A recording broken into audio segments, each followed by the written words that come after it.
I definitely think the right wing is much more dangerous. They don't believe in democracy anymore, and they threw their lot in with a sociopath named Donald Trump. So, no, he's not. That was a moment from an interview that Megyn Kelly did with Bill Maher, and I'll play much more from it for you, and we'll, of course, discuss. And as I've been saying, now that Bill Maher is on this book tour, he's selling his new book, so he's doing a lot of these interviews.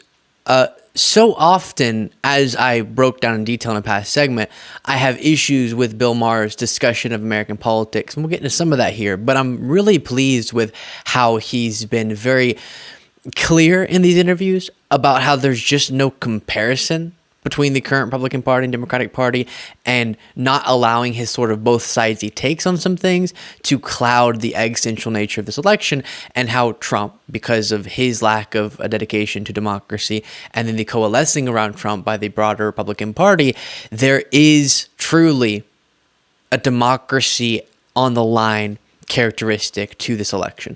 And that has to be the first message you bring forward, which is why I bring it forward so often on the show in a political discussion. Otherwise, you're missing the whole foundational piece of every single other conversation we could have about politics. And so seeing that has been good. We will get to some moments that I'll respond critically to, but first, here's more on that. No, he's not. No, I just Okay. I want to talk about your feelings on Trump. Yeah, well, there you go. But this is how, so you and I are very similar. I feel like you're kind of a 4 and I'm a 6 on the ideological scale. We have a lot of overlap, but you're definitely still Sure. going to vote Democrat, and I'm definitely going to vote Republican. But there's enough commonality to make us shake our heads yes when the other one speaks a lot. So you're going to vote for Trump? I am going to vote for Trump, yeah. Yeah. I mean, I can't even understand that.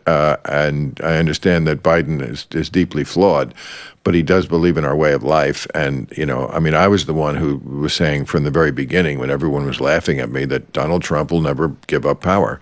And he didn't. He still hasn't conceded the last election. I don't know what could possibly be more fundamental to you or anyone than you have to concede elections. I'm going to quickly pause your viewing of this video to ask you to subscribe to the YouTube channel to help us continue to grow. It's free, it's easy, but I appreciate it so very much. And he hasn't conceded the last one. He's plainly not going to concede this one. He now has all of his sycophants around him parroting his party line, which is when they ask them, will you abide by the election results? Yes, if it's a free and fair election, which is another way of saying if we win. You really think this is a place this country should be? Mm-hmm. I'm not going to defend the election denialism. I'm not one of those people who believes that. But what's more important? What kind of country do we have? How about my daughter not going into a locker room and seeing a man's penis? That's important too. And How about young men on college campuses getting due process when they get accused falsely of rape? Well, I think that's a false equivalency. I think these things Bullshit. What do you mean? I think these things are important. But you can handle these things through the normal due process of our system. But if we lose the system itself, come on. But we didn't. We didn't so far. He tried it. It failed. And I have more to play, but that moment embodies so many conversations I've had before that really disturbed me. Because she didn't say, no, he didn't try to completely destroy the system. She said he tried, but he didn't. Megyn, what are you talking about? He tried, but he didn't, so that's why you're voting for him again? To see if he can do it successfully this time around? And what Bill Maher is saying is, again, the thesis of most stories that I do, it seems, which is if we don't have the very process where we decide on policies, because we decide what governance we want through our democratic process. And the governance is where all the policy discussions happen and debates. And I want to have those, and those are important. And those are extremely consequential. It's not to minimize that. But if we don't have the democratic process to make those decisions through, if that crumbles, then all the other policy conversations become a moot point. And so for her to bring up any other issue, cultural or otherwise, that she has is not relevant to the foundational conversation that she admits to Bill Maher's point on. She says he tried and he failed. So, imagine that. Imagine admitting the person you're going to vote for tried to destroy our democratic process. And then saying, but trans people. Or whatever her argument was. A truly stunning moment there. And here's a little bit more. Right. And now he's had 4 years to put in place people who will make it work again.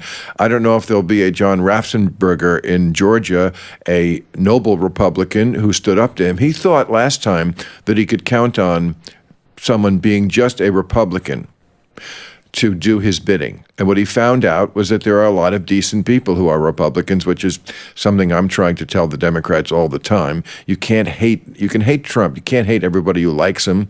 And you certainly can't hate half the country. And Republicans is not a byword for bad people.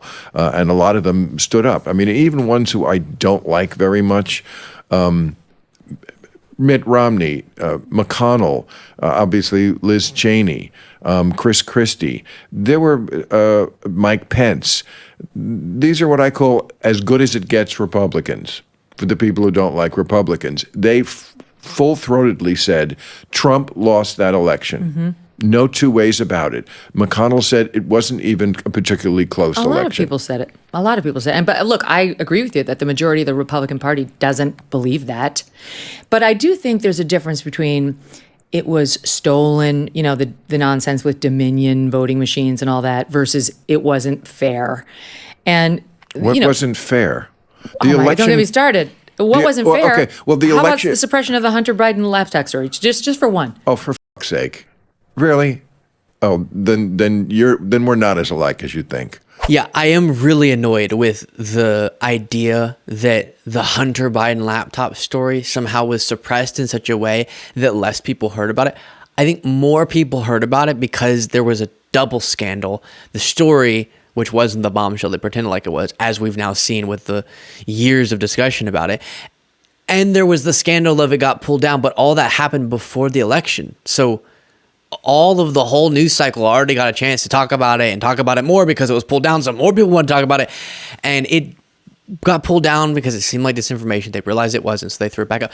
Okay, you can just calm down about that. Pretend like that made the difference in the election is a little bit silly. And also, I think what Megyn Kelly's trying to do in her own head is thinking, well, people are saying it's unfair. I don't know. Yeah, some people go far saying it's stolen, but that's just a little cuckoo crazy. But who really cares? Because Biden became president, everything's fine. But again, it's not just that people said there was fraud, widespread fraud without evidence. It's not just that people felt like it was unfair when I would say they're wrong. It's that the lies that were told were then used to justify an attempt that, if it had worked, as she admitted, was an attempt to destroy the system altogether.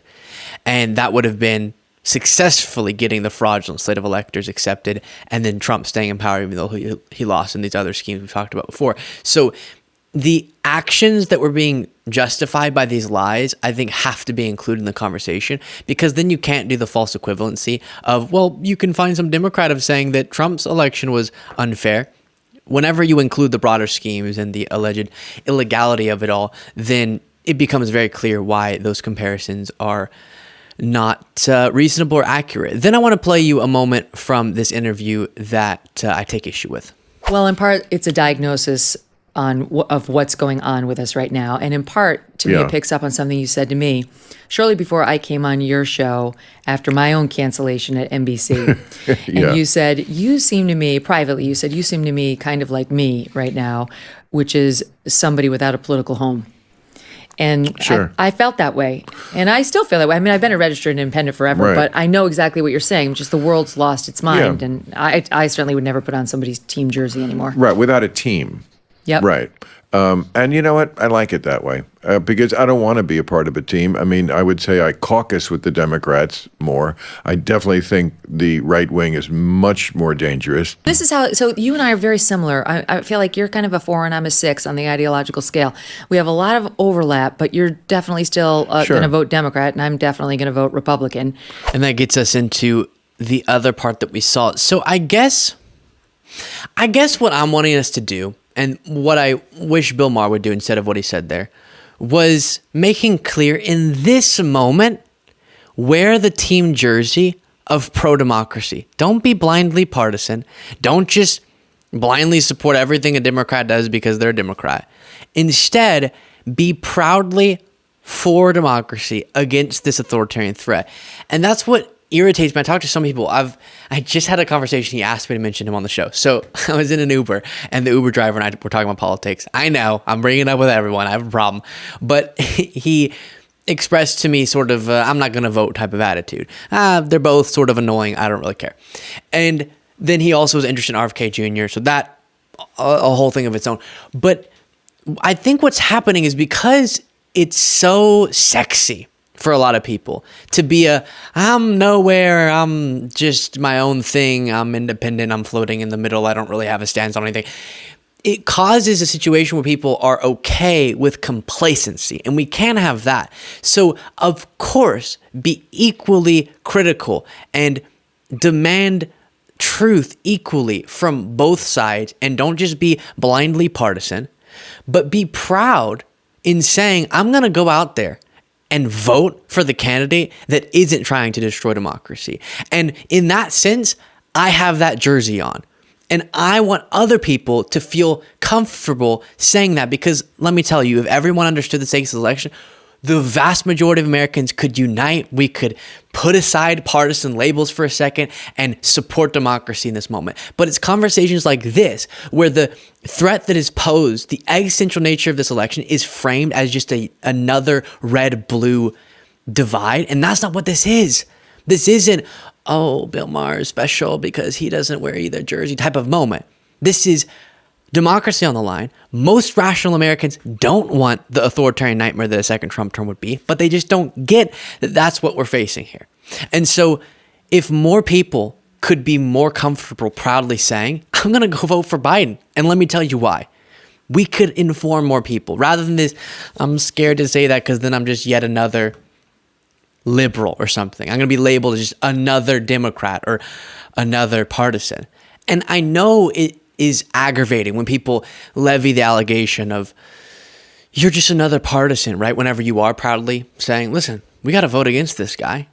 And so I'm on team pro-democracy. Right now, the Democratic Party is the only party that is serious about governing and that is serious about protecting our democracy. So right now we got to side with them in these elections. And I know Bill Maher is saying he's going to vote that way. It's a very nuanced rhetorical thing that I'm criticizing, but I've just met too many people who are willing to disengage because they hear the discussion, even from people who don't like Trump, framed in such a way that it does feel like another, well, the right and the left are mad at each other again. No, Republicans, a lot of moderate Republicans get the stakes in this election. And this isn't about a normal policy discussion. And so please make sure people understand that as much as you can. And also, stop acting like Biden is extreme, like Trump. Both sides have gotten so extreme. No, there are extremists on both sides. That doesn't mean powerful people on both sides are equally extreme. So you have crazy, annoying, radical people on the left, absolutely, that I come across far too often online. And then obviously super extreme people on the right. But as it pertains to getting into positions of power, you just can't make a false equivalency like that. Biden is not extreme. Look at his policy record, as we've gone through before. Not the rhetoric you're hearing about him, but his policy record. Infrastructure investments. Is it extreme to try to get clean and reliable drinking water out to people? Updating airports, the PACT Act, or investing in American manufacturing? Okay, so the stuff we've gone through, these are not extreme policies. That's the most powerful person in the Democratic Party. So tip top of the power structure is not someone who's extreme. The tip top of the power structure of the Republican Party is Trump, and he's very extreme and threatens democracy. So right now, it's not a both sides have gotten so extreme. Yes, extremists on both sides, difference in how they're getting to positions of power, so we have to treat it accordingly. Whew. I'll leave it there. Let me know what you thought of that.